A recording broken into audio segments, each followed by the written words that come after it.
Alright, welcome to another video of Target Individual Program, Target Individual Experience. So, they thought they had a nice setup today, right? That's what they thought. They thought they had a nice setup today, but it didn't work. And I'm gonna tell you why. So, earlier today, my ex called me. Haven't heard from her in a few days. Okay, but all of a sudden she calls me today. You know, so I'm like, she's like, well, I'm coming to New York this week. I said, okay, cool, you know. I said, well, the kids got somewhere to go because Pam is taking them to a wedding. And she's like, well, what about Friday? So I'm like, okay, well, Friday sounds okay. I said, you know, I could take the kids, but then my daughter reminded me about, hear the police, hear them? Yeah, shut up, bunch of pussies. The New York Pussy Department. The New York Pussy Department. Once you come do that shit around here, I'm gonna walk slowly. Anyway, so my daughter reminded me about Sunday. She was like, yeah, so I'm like, okay, so I gotta call my ex back. I'll speak to her when I get home and let her know. So a few minutes later, I get a text from Pam. Hey, my co-workers is gonna do a get together on Friday before the wedding and blah blah blah. You know, as long as you can watch the kids. Now I already told her that don't ask me to watch the kids. Get a babysitter. I told you. I told you I was gonna watch the kids for your birthday. That's fine. You know, anything else, get a babysitter. But she persists on keep on asking me to watch the kids. But she's lying. And I know she's lying. You know, she may not be lying about that on Friday, but you know, she had called me. She had texted me. No, she called me Monday. Okay, when before I had class, she's like, well, you know, we had a right hot calf due at 12 and what have you, and you know, it got postponed and it got pushed back again and this and that. You know, yeah, you hear the cops? Come over here, pussies. New York Pussy Department, come over here. Okay, so anyway, you know, so I said to her, I said, no, I said, listen to me, I have class. I said, we spoke to you about this. I spoke to you about this, okay? I said to you, I didn't even have to watch the kids this week. I said, but I'm compromising again. But I'm the only one that's compromising. Okay? You keep talking about how the fuck you compromising? How? Oh, well, you know, I bite my tongue. You know, I wanted to say fuck you, Pam, but I know she don't know no better. She don't know any better. That's not compromising. Okay? Compromising is knowing that I compromise with you. I don't have to watch the kids because you dropped the ball. Okay? And here I am again to help you, you know, get shit straight. Okay? And I agreed to another week of watching the kids. And I said to you, I have class at 6 o'clock, Monday, Tuesdays, and Thursdays. On those days, okay? On those days, I need you to be here as early as possible. 6:30. But you know, she always got to find some way to try to push the issue because she wants to go after work or whatever. Okay? And then when she comes home, like yesterday, I'm like, hey, I'm in class. Alyssa needs to finish her homework. I need you to help her, you know, watch her as she's copying the sentence that we did together, right? She needs to copy it onto her homework notebook. Okay? So for 2 hours, 2.5 hours, while I was in class, by the time I finished, and I said to her, Alyssa, you finished your homework? No. I'm like, Pam, what happened? Oh, well, you know, she wanted a yogurt and she wanted a bagel and all this shit. I said, yeah, and you just forgot about it, right? Right? So Alyssa never got her homework done. Her teacher told me today Alyssa haven't ended her homework in class. And I'm like, last week we did all her homework. We filled out her reading stuff. I mean, I made her read yesterday. But the fact is that the kids, they need to go to bed by 8:30. Okay, because they got to get up at 6 o'clock in the morning, and she's tired. I sent her to go read today, and she's knocked out. Okay, now granted, I should have made her do her math first, but you know, the math is easy. But she's tired. She's not focused. Same thing with Ethan. He's tired. He's not focused. You know, she got Ethan going to school. His skin looking terrible.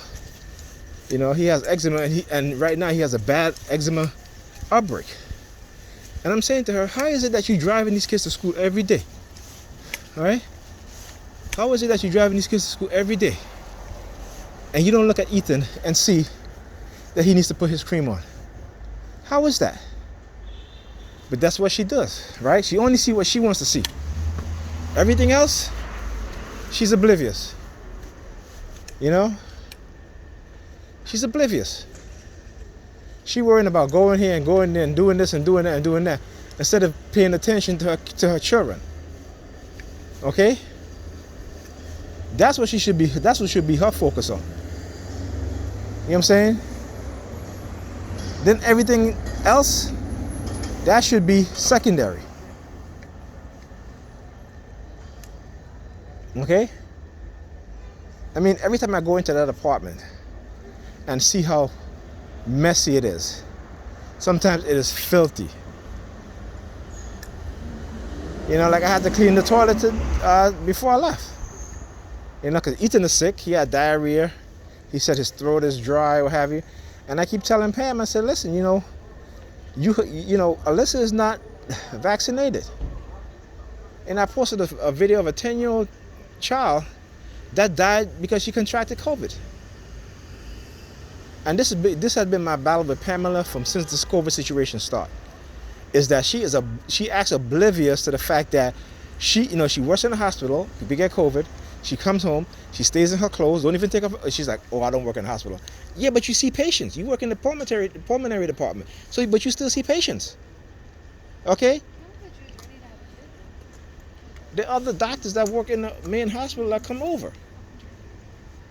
So the first thing you should be doing when you get home is taking off your uniform, washing your hands, taking off your uniform, sanitizing it, and then putting it in a hamper. When I go over there, just like when I come here, first thing I do, wash my hand, take my clothes off.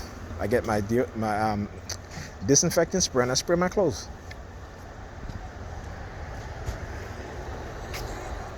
And I do the same thing when I get over by Pam. There are times she would come in, take off her uniform, and just leave it on the floor. Even, yesterday I went to lay down on her bed because my back wasn't feeling well, and she had her work clothes on her bed. Now, the kids be on her bed. And not once does she ever consider the safety risk that she's putting her kids through with her mentality and how she's behaving. There are times she's come home from work, I talk about not feeling well, her throat is bothering her, she got high fever and stuff like that, and I had to rub her down with the breedies that I buy for the kids. Okay? Because she's having problem breathing and this and that. Sure, she could have had COVID before. And like I said, she don't think about that shit. Her mindset is so one track and one way that all she sees is what she wants, whatever is going to aid her in her mentality in terms of, I want to have fun, I want to do this, I want to do that, I want to do that. She's like, well, my life, you need to get your life together because my life right now is shit. I'm like, okay, so you're not, what you think, my life is grandiose? You know what I'm saying?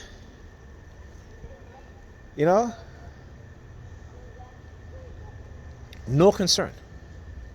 Okay? Before school start, I told her, go to Boys and Girls to get the form. Oh, I get it, whatever, such and such.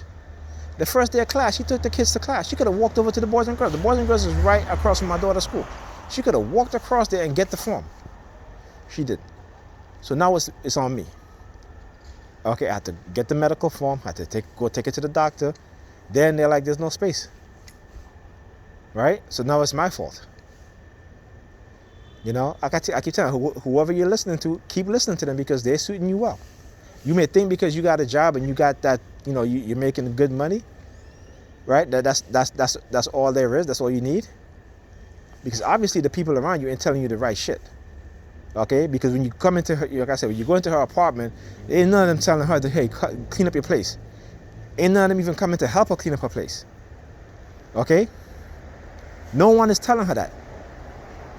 But it's all my fault. Everything my fault. Oh, I blame you for not going to the party with my friend because you know you don't want to watch the kids. No, because after you done told me that you having so much fun, the time I said, okay, I'll watch the kids for you while you go to this wedding. Okay, but I gotta go home, and you know I called you. You were like, you know, I'm coming. I'll leave it at 12, and then you didn't come home till 1:30. And all you're gonna say to me is like, oh, I'm having so much fun. I don't even think about you because I'm having so much fun. Plus, I was high. Like, what the hell? Like, you were high? Like, you fucking 45 years old. You acting like you fucking 23 or 24. You got all this illnesses and shit going on, but you high?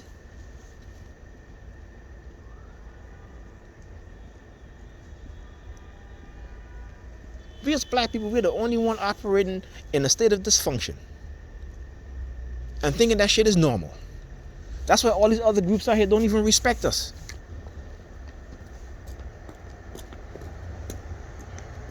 That's why they can use us however way they see fit. Use us politically, use us economically. And how they condition our women is a damn shame. You know, I got my nephew's daughter walking around her panties on. I'm like, yo, go put on some pants. Oh, you don't understand, you know, us women, we gotta let our stuff breathe. I said, I don't give a damn about that. Go put on some damn pants. I am your grand uncle. Show me some damn respect and have some respect for yourself. Oh, I have respect for myself. No, you don't. A 17-year-old trying to tell me about respect. Right? This is the job that black women are doing when it comes to their daughters and their sons. No respect. None. And these white supremacists, they're loving it. They're loving it because you know what they've done? They've used a woman to try to emasculate us black men. Right? Because they understand that when the community of the children is being raised by women, particularly women who are focused on other things, right? Who don't train their children with discipline, with structure, who let them dress anyhow and look anyhow when they get out the house, who let them act up anyway, what have you, without any sort of discipline. This is the result. So when a person like me or other black people, black men, okay, who are masculine, then they say, oh, well, you know, you're toxic. Without understanding, like, hey, if you dress like that in the house and you see, and if a man comes in the house and he dressed like that, you don't know what that person is thinking. You don't know who that person is. You don't know what has been done to that person. You go to another friend's house dressing like that in front of whoever's at that house or what have you. What do you think is going to happen? And you can hear the feminists talk about, oh, women can wear whatever they want, yeah, women can wear whatever they want, but in the world that we live in, do you really think that it is appropriate or for safety-wise that you should wear whatever you want? If late at night you come out your house, if you're a woman naked, walking down the street, and you see 50 guys, and you decide that you're gonna walk in between, because in your mind the feminists don't convince you that you should wear whatever you want, do whatever you want, and you walk in. Not saying every one of those guys might do something to you sexually, but all it takes is one person. Okay, all it takes is one person, right? So again, common sense. Yes, women should wear whatever they want. Yes, no one has a right to touch a woman inappropriately if they don't want to. But why put yourself in a situation that could lead to that? Just because the simple fact that these white feminists have convinced you that it's okay for you to do that. But they're not doing that. Their daughters are not doing that. But you, a black woman, you're doing it. A young black woman, you're doing it. You go into the clubs, see-through dress, thong on, and you think that shit is cute. And then you wondering how come guys only want you for sex. And the white supremacists are laughing. They're laughing at us, but us as black men and y'all as black women. And I'm talking to the black women here, not my TIs, okay?